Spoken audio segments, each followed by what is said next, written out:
What's up, Zwifters? Welcome back to another video. We have some really exciting indoor cycling news today. I'm going to be covering everything you need to know about Garmin Tacx's new integration of virtual shifting on the Tacx Neo 3M, Tacx Neo 2, and Tacx Neo 2T. Let's dive into the video. Alright, so first things first. Just earlier today, Garmin announced that they would be integrating Zwift's virtual shifting into their top-end smart trainers. So note this doesn't apply to their more budget-friendly Tacx Flux trainers. This is only the Tacx Neo 2, Tacx Neo 2T, and Tacx Neo 3M. And those are all now Zwift ready, meaning you can literally just pair a Zwift cog and Zwift click, and then you'll be ready to go with virtual shifting. And I'm going to be covering all your options for upgrading to virtual shifting just right now.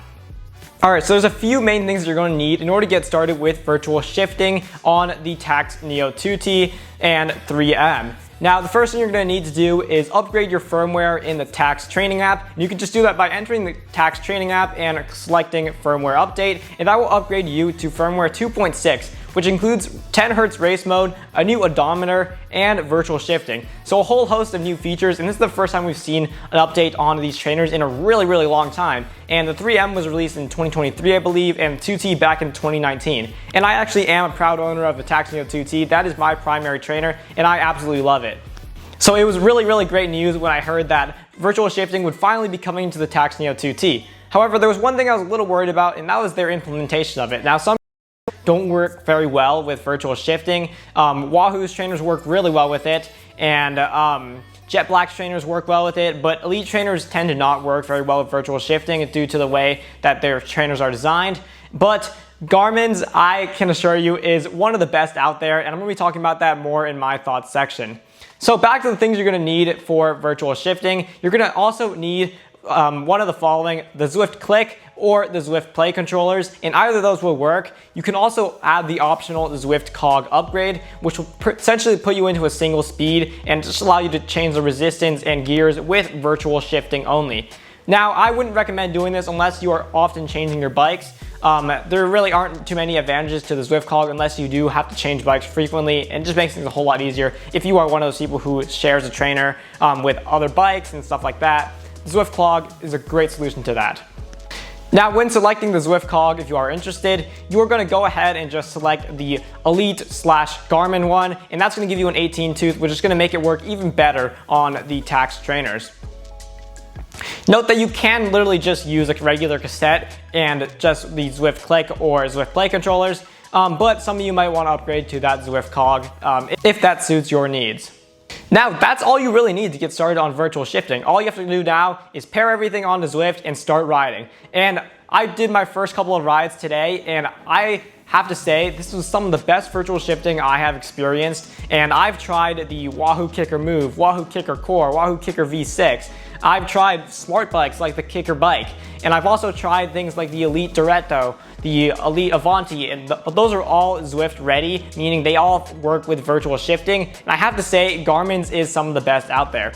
Upon my first ride, the first thing I noticed was that the gears actually have a noticeable difference. So when you switch from, say, gear 5 to 6, you're going to notice that change. There's going to almost be a little jolt, similar to what would happen when you shift an actual gear in real life, which was a nice little perk, and it made things a whole lot more realistic. So overall, just a really realistic ride feel. I was able to get a solid 45 minutes in, and I just tried it on all different terrains, and it was really great to have virtual shifting finally added to the trainer. And I didn't notice any issues so far. I tried some sprints, tried some climbs, and everything seems to work as I would expect, and even better than I would expect. So this is certainly a great upgrade for those of you who have Tacx trainers.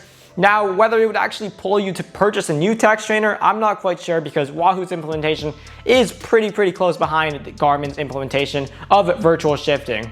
Now, comparing Garmin's virtual shifting to Elite's or even Wahoo's, I think that Garmin's implementation is a lot better than someone like Elite's because of the fact that you can actually feel the distinct gear changes between them. And we don't have that bias towards the latter 20 to 24 gears like we see on the Elite trainers. And Wahoo is very close behind. It's a little less snappy and a little less of a difference between each gear on Wahoo, I felt. But I think that both are still very great.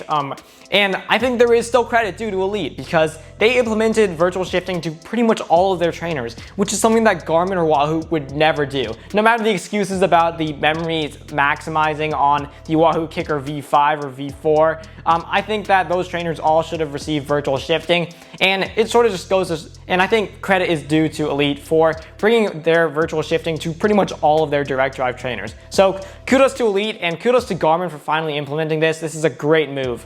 So for those of you who are looking to install a Zwift cog onto your Tacx Neo 2T, all you have to do is take that Zwift cog off of the free hub and just slide it on to the Tacx free hub and seal that lock ring. Make sure you have that spacer in between, and then you are good to go. And you also be sure to use the indexing to make things fit a little better with the alignment with your derailleur and the trainer. That would make things a lot more quiet and a lot more smooth when you are riding on Zwift with virtual shifting and a Zwift cog. Alright, now in terms of Zwift ride compatibility, it is only the Tacx Neo 2 and Tacx Neo 2T that would be Zwift ride compatible. Now, the Tacx Neo 3M isn't compatible due to its build and its size. It's not going to quite fit the Zwift ride frame. So for those of you who are looking to upgrade to the Zwift ride, note that that'll only work for Tacx Neo 2 and Tacx Neo 2T users. Now moving on to our next topic of this video, which is 10 Hz race mode. This is a great addition to the Tacx trainers because Tacx had sort of been falling behind in innovation and they hadn't implemented virtual shifting or 10 Hz race mode on most of their trainers. So it's great to see that finally coming to the Tacx Neo 2T, and it is a solid bump up from their former 4 Hz, which was still pretty quick, but the 10 Hz is going to be even quicker and even snappier for those of you who are doing those Zwift races and want to get every last watt possible out when you are finishing in that finishing sprint. Now, sort of just to bring some final thoughts onto this video before I bring it to a close, I think that this was a really great move from Garmin or Tacx because it brought something that was really needed on their trainers, and previously their trainers had sort of been falling behind. Garmin as a whole has sort of been falling behind in the indoor cycling industry. It seems like they sort of abandoned Tacx and just left it there to die. But this is a clear sign that we are going to see some more indoor cycling stuff coming from Garmin soon, and it's sort of a reminder that they are still committed to providing the top products to consumers. Now, one downside to these trainers is that they're very pricey, especially Garmin's. Garmin tends to price things pretty high compared to competitors. For example, the Tacx Neo 2T is $1,400. You can get a Wahoo Kicker Move for that price, which is probably a better deal. And the 3M is at $2,000, which is almost the price of a smart bike. So not exactly the best pricing in my opinion. I'd love to see them come in with a more budget-friendly trainer for the majority of riders, and if they can bring down some of Tacx Neo 2T's features on to a more budget-friendly trainer, I think that would be really compelling. Now, it's going to be interesting to see what Garmin does later on with their indoor cycling products, and stay tuned for more Zwifty or indoor cycling news coming soon, because I can assure you we have a lot coming, even next week. Stay tuned, and please leave a like and subscribe if you enjoyed this video. See you all next time, and ride on.